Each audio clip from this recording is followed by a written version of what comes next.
मोठ्या प्रमाणात नुकसान आहे जिल्ह्यात. फार मोठ्या प्रमाणात नाशिक जिल्ह्यातल्या शेतकऱ्यांचं नुकसान झालेलं आहे.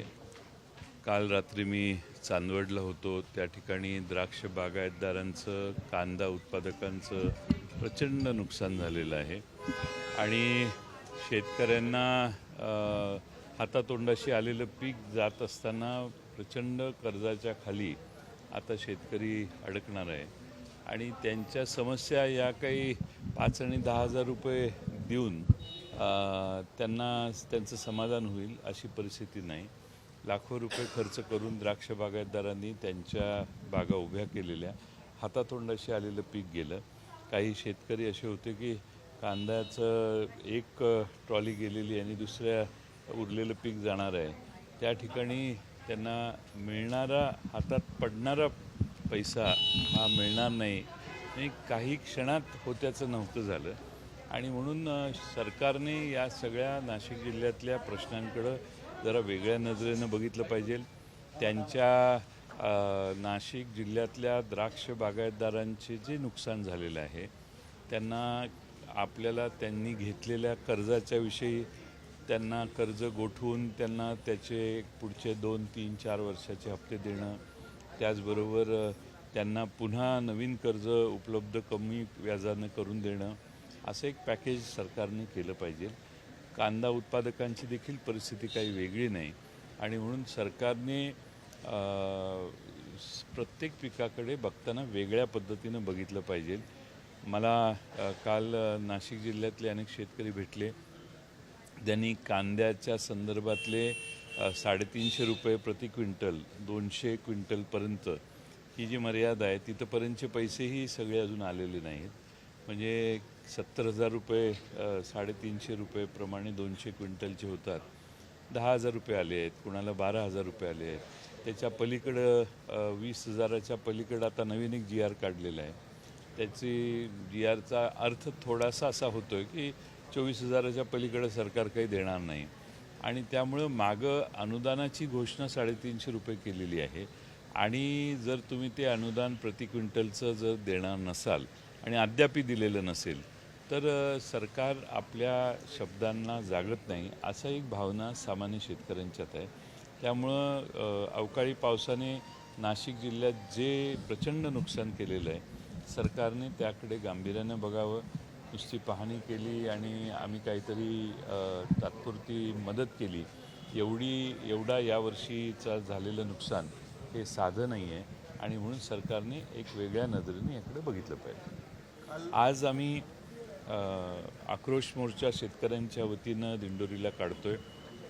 हे तर प्रश्न आहेतच, पण दुष्काळ होता. दुष्काळ असताना सरकारने सगळ्या महाराष्ट्रात 24 जिल्ह्यामध्ये दुष्काळ जाहीर केला. त्यातल्या 40 तालुक्यामध्ये 40 तालुक्यात दुष्काळ जाहीर केला.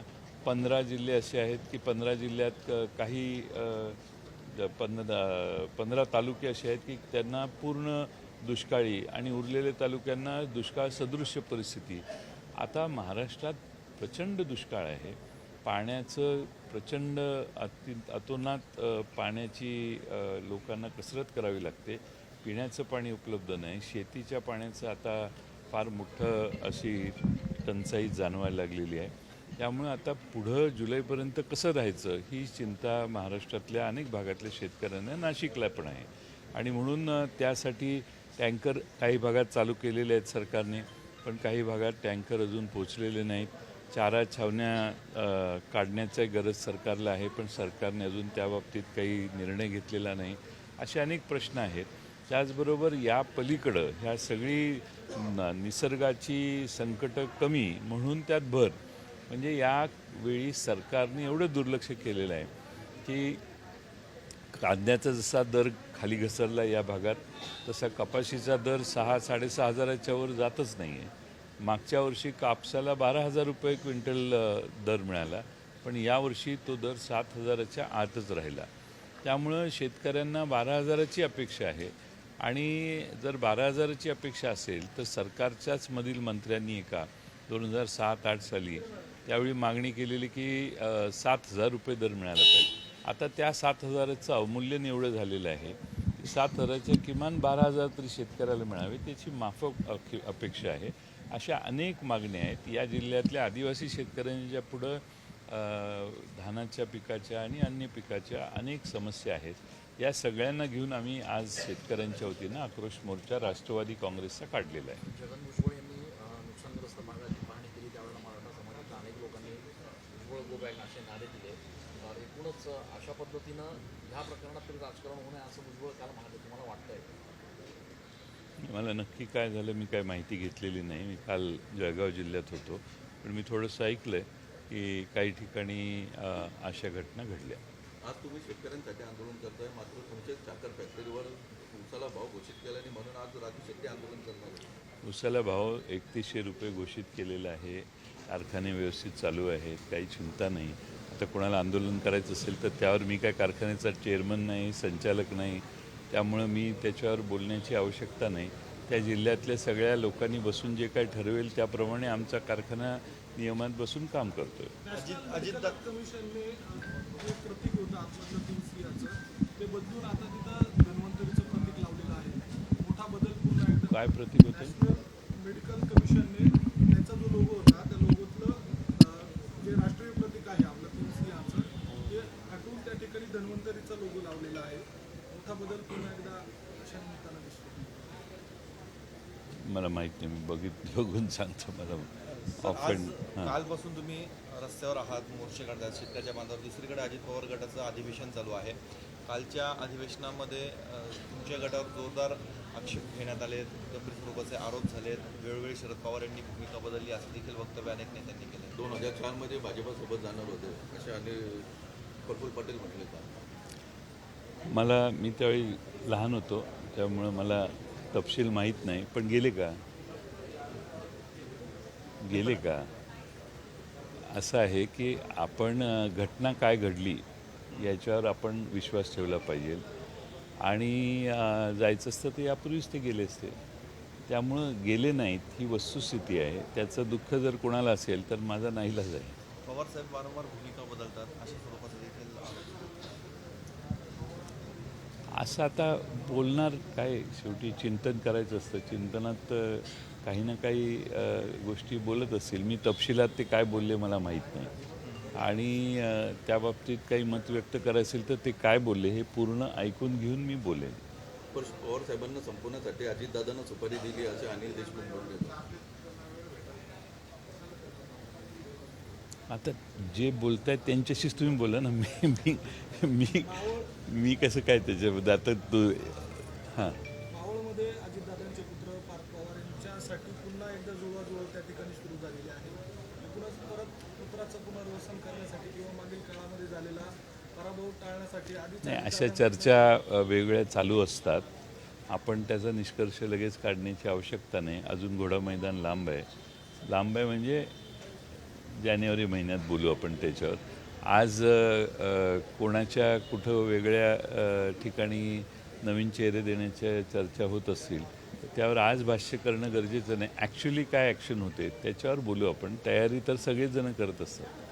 जेलमध्ये काही मेनू वाढवण्यात आलेले आहे. आईस्क्रीम सारखे, पाणीपुरी सारखे मेनू आता वाढवलेले. एकूणच कायद्यांचे चोचले पुरवले जाणार आहे त्या ठिकाणी. नाही, एक म्हणजे जेलकडे बघताना आपला दृष्टिकोन थोडासा आपण दुरुस्त केला पाहिजे असं मला वाटतं. जेलमध्ये 100% शिक्षा झालेले, शिक्षा भोगत असणारे कैदी ही एक वेगळी कॅटेगरी आहे. आणि तसेच नेऊन जेलमध्ये ठेवलेले आहेत, त्यांच्यावरचे आरोप सिद्ध झालेले नाहीत ही कॅटेगरी आहे. आणि काही वेळा अन्यायही होऊ शकतो. जेलमध्ये गेला म्हणजे तो पूर्ण त्याचं पापच केलं त्याने असा गैरसमज करणं योग्य नाही. त्यामुळे ह्या वेगळ्या कॅटेगरीतले कैदी जेलमध्ये असतात. आणि शेवटी तो कैदेत असला तरी त्याला योग्य असं जेवण हे देणं आवश्यक आहे. जेलच्या जेवणाच्या क्वालिटीबद्दलही तक्रारी असतात. जेलमध्ये जाणारं जेवण जे आहे त्याच्या क्वालिटी किमान माफक राहावी अशी त्यात अपेक्षा असते. त्यातही मग कैद्यांच्या तक्रारी असतात. मी या खात्याचा जबाबदारी सांभाळलेली असल्यामुळं त्याच्यात अनेक असे हे आहेत. जेलमध्ये कैद्यांची गर्दी असते. आता आज तर फारच गर्दी महाराष्ट्रात कैद्यांच्या प्रत्येक जेलमध्ये झाल्यात. ओव्हर कॅपॅसिटी आहे आपल्याकडे, म्हणजे जास्त कैदी आपल्या प्रत्येक जेलमध्ये आहेत. कैद्यांच्या झोपण्याची व्यवस्था, कैद्यांच्या अन्य सुविधा या देखील सामान्य सरासरी 5 स्टार नसाव्यात किंवा एअर कंडिशन नसावं, पण त्याला सकाळपासून संध्याकाळपर्यंत ज्या गोष्टींची वापर करण्याची गरज आहे त्या किमान माफक दर्जाच्या असाव्यात. जेलकडे बघण्याचा दृष्टिकोन हा अगदी त्याज्य नसावा असं माझं मत आहे. राज्यांच्या निवडणुका पार पडलेल्या आहेत. एक्झिट पोलच्या बाबत काँग्रेस त्या ठिकाणी आघाडीवर दिसतंय. काही ठिकाणी असं आहे की आत्तापर्यंत जेव्हा जेव्हा एक्झिट पोल आले ते कधी खरे ठरले असं नाही. त्यामुळं एक्झिट पोलवर कारण लोक आता एवढी हुशार झालेली आहेत की मतदान घेऊन बाहेर आलं की त्याला विचारलं जातं की तू कुणाला मतदान दिलंस. आणि तो मतदार आता एवढा प्रचंड प्रेशरला घाबरलेला असतो. मग आणखीन काही देवाणघेवाण झालेली असेल कुणाची तर तो त्याप्रमाणे उत्तरं समाधानकारक आणि खरी देतो असा आजपर्यंतचा मागच्या 2-3 निवडणुकात अनुभव नाही. त्यामुळे मोजल्याशिवाय कशावर विश्वास ठेवणं योग्य नाही. असे एक्झिट पोल व्यवसाय करण्यासाठी अनेक प्रसार माध्यमातून येत असतात.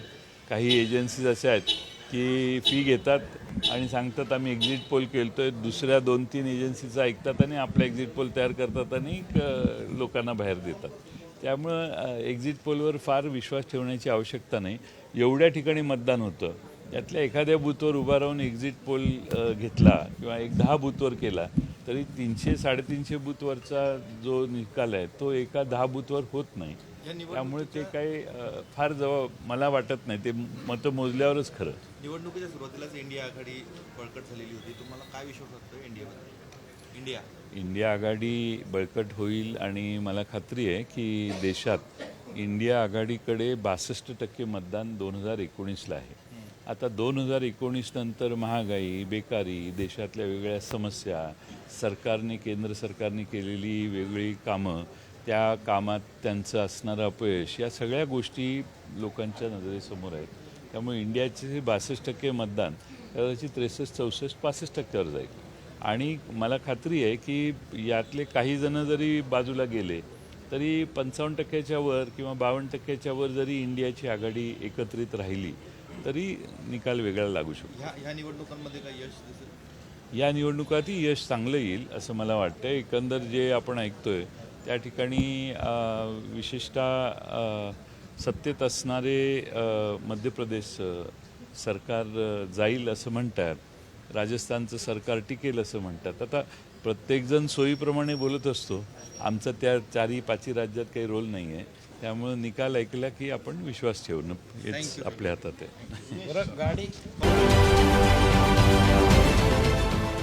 देश विदेशातील प्रत्येक घडामोडींचे लाईव्ह अपडेट मिळवण्यासाठी आता साम टीव्हीच्या सर्व सोशल मीडिया प्लॅटफॉर्मला लाईक, फॉलो आणि सबस्क्राईब करा. तसंच सर्व नोटिफिकेशनसाठी बेल आयकॉन प्रेस करायला विसरू नका.